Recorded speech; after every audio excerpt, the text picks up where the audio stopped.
কি সুন্দর গ্যাঁদাল পাতা হয়েছে। আজকে গ্যাঁদাল পাতার বড়া করে খাবো। তাহলে চলো গ্যাঁদাল পাতাগুলো তুলে নিই। নমস্কার বন্ধুরা, ঘরের সাথে ঘরোয়া খাবার চ্যানেলের নতুন পর্বে সবাইকে স্বাগত জানিয়ে শুরু করছি আজকের নতুন রান্না, গাঁদাল পাতার বড়া। গাঁদাল পাতার নাম শুনলেই অনেকেই কিন্তু নাক সিটকায়। পাতাটার তীব্র গন্ধ আছে বলেই খেতে অনেকেই চান না। তবে এই পাতাতেই আছে একাধিক রোগ থেকে মুক্তির পথ।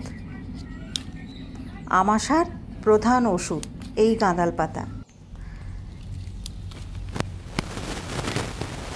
রোগীর পথ্য হিসাবেও মাছের ঝোলে, সবজির ঝোলে এই গাঁদাল পাতা দিলে কেল্লা ফতে। আবার মুখরোচক ডাল দিয়ে এই পাতা বড়া করে খেতেও বেশ ভালো লাগে। আজ আমি বিউলির ডাল বা কলাইয়ের ডাল দিয়ে এই গাঁদাল পাতার বড়া বানাবো। যেভাবেই এই রান্না করি না কেন, রান্নার পর কিন্তু একদমই কোনো গন্ধ থাকে না। প্রথমে পাতাগুলো তুলে নিয়ে এসে একটু কিছুক্ষণ 10 মিনিট জলে ভিজিয়ে রাখবো। কারণ মাঝে মাঝে বৃষ্টি হচ্ছে তো ওই মাটিগুলো গাছের পাতার নিচে লেগে থাকে। একটু জল দিয়ে 10 মিনিট ভিজিয়ে রাখবো।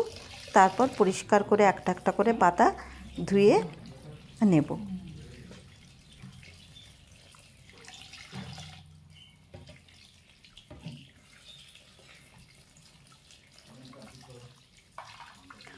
এই গাঁদাল পাতা আমি বিউলির ডাল বা কলাইয়ের ডাল দিয়ে করলেও অনেকে কিন্তু মুসুর ডাল দিয়েও করে। আজকে আমি কলাইয়ের ডাল দিয়ে করব।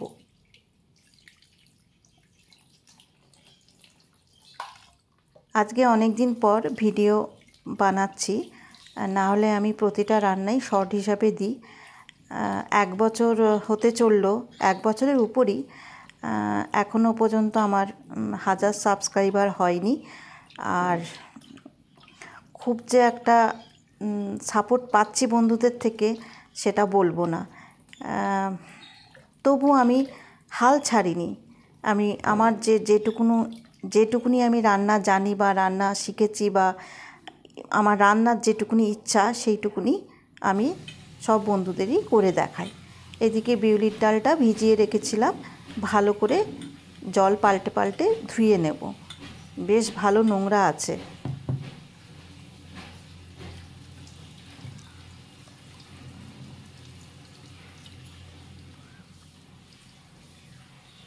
বেশ অনেকবার জল পাল্টে পাল্টে ধুয়ে নেব।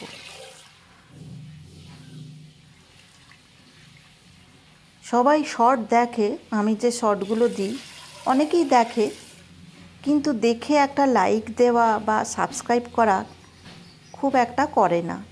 মানে 1 বছর 4 মাস হতে চললো আমার এই চ্যানেলটি, আজও পর্যন্ত আমার 1000 সাবস্ক্রাইবার পূরণ হয়নি।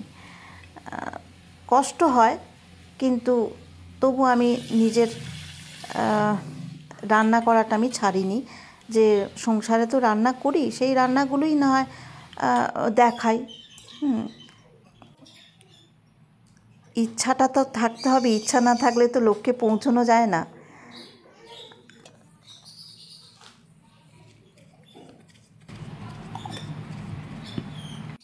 গ্রাইন্ডারে ভালো করে ডালটাকে পেস্ট করে নেব, কিন্তু ডালে কিন্তু কোনো রকম জল দেওয়া যাবে না। ডালটাকে খুব টাইট করে ব্লেন্ড করতে হবে।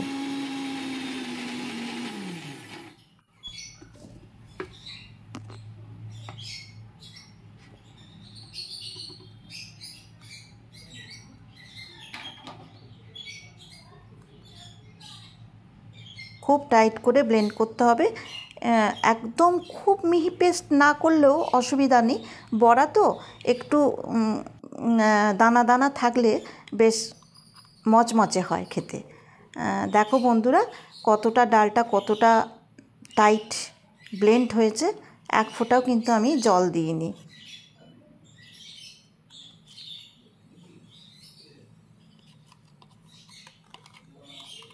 আমার রান্না তোমাদের ভালো লেগে থাকলে একটা ছোট্ট লাইক তো দাও। এটা তো এইটুকুনি তো আমি আশা করি। প্রত্যেকেই যারা রান্না করে বা আমিও করি, প্রত্যেকেই কিন্তু রান্না করাটা একটা বিশাল খাটনির ব্যাপার। তারপরে ভিডিও করা, তারপর সেই ভিডিও এডিটিং করা, সেই এডিটিংয়ের পর কিছু কিছু জায়গায় ভয়েস দেওয়া, কিছু কিছু জায়গায় মিউজিক দেওয়া, সবই করি। সমস্ত সংসারের সমস্ত কাজ করে তবে আমি এইগুলো করি। আমি কেন, আমার মতো সবাই করে, কষ্ট করে, কিন্তু একটু তো আমিও আশা করি যে একটু একটা জায়গায় পৌঁছানোর, কিন্তু আমি সেই সফলতাটা তোমাদের কাছ থেকে পাইনি। তোমরা সাপোর্ট না করলে আমি সফলতাটা পাবো কোথা থেকে? যাই হোক, এবারে ধুয়ে রাখা গাঁদাল পাতাগুলো এরম করে কুচি কুচি করে নিচ্ছি।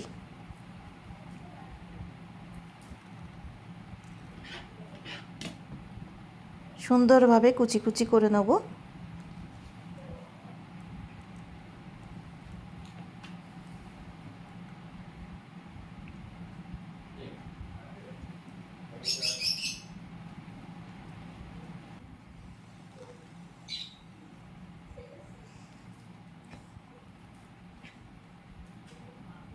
অনেকেই দেখেছি, অনেক চ্যানেল যারা রান্না দেন বা রান্না করে থাকেন, একই টাইপের রান্না হয়তো আমিও দিয়েছি, কমন রান্না যেটা সবাই মোটামুটি জানে আর কি, একই জিনিস, একই রান্না, একই সব জানা জিনিস, হ্যাঁ, কিন্তু একই প্রসেস, যেটুকুনি পরিশ্রম করেছি, কিন্তু আমার সেরকম ভিউ বা লাইক আর সাবস্ক্রাইব তো হয়ই না। মানে মাসে বোধহয় একটা কি দুটো, তাও হতে চায় না।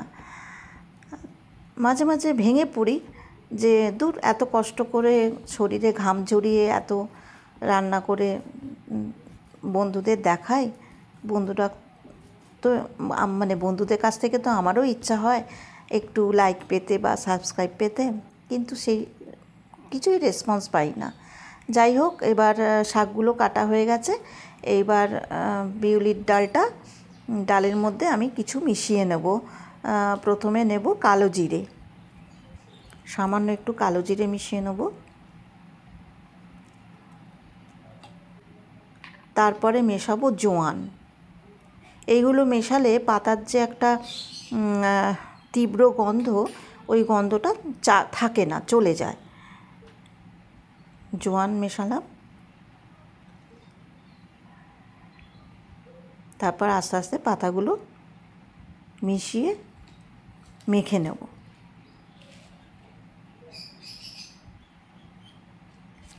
এখন লবণ দেব না, লবণটা দিলে জল ছেড়ে যাবে, ঠিক ভাজার আগের মুহূর্তে লবণটা দেব।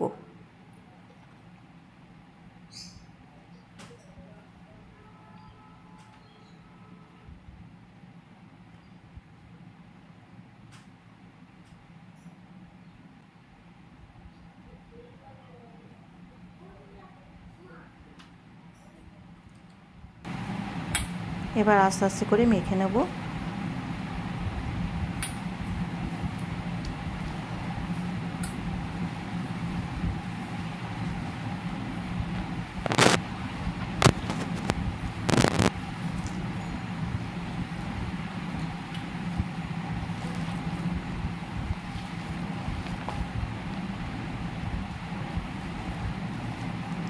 তোমরা আমার রান্না যে যেখান থেকে দেখছো লাইক দিও আর কমেন্ট করে জানিও কেমন লাগলো, তবে তো তোমাদের ধন্যবাদ একটা করে দিতে পারবো।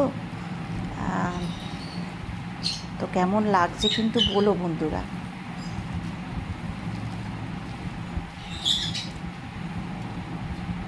মাখা হয়ে গেছে, এই দেখেছো, তোমাদের সঙ্গে কথা বলতে বলতে আমি ভুলে গেছি কাঁচা লঙ্কা দিতে। এই কাঁচা লঙ্কাগুলো এবার দিয়ে দিলাম, দিয়ে আর একবার হাত দিয়ে নেড়ে নেব। নেড়ে নিয়ে এবার গোল গোল করে, আকারের কোনো দরকার নেই, গোলও করতে হবে না, চৌকোও করতে হবে না, জাস্ট তুলে হালকাভাবে, মানে খুব টাইট করব না, মানে একটুখানি হালকা হালকাভাবে ভেজে নেব আর কি, তাহলে মুচমুচেটা বেশি ভালো হয়। কোনো শেপের দরকার নেই, যেরমভাবে উঠছে সেটাই ছেড়ে দিলাম। এবার আস্তে আস্তে করে এক পিঠ ভাজা হয়ে গেলে উল্টে দেব।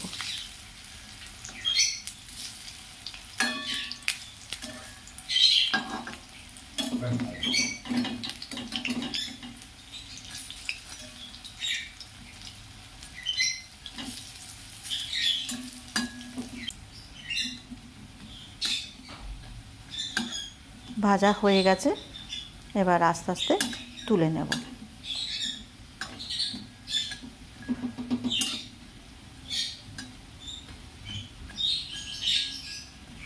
খুব আঁচে ভাজবো না, গ্যাসটাকে মিডিয়াম ফ্লেমে রাখবো, রেখে ভাজবো, নাহলে ভেতরটা কাঁচা থাকবে আর বাইরেটা মুচমুচে হবে, পুড়ে যাবে। প্রথম ব্যাচে 4টে দিলাম, দ্বিতীয় ব্যাচেও 4টে দেব। এইদিকে আমার কর্তামশাই দুটো নিয়ে চলে গেল, আর দুটো পড়ে আছে।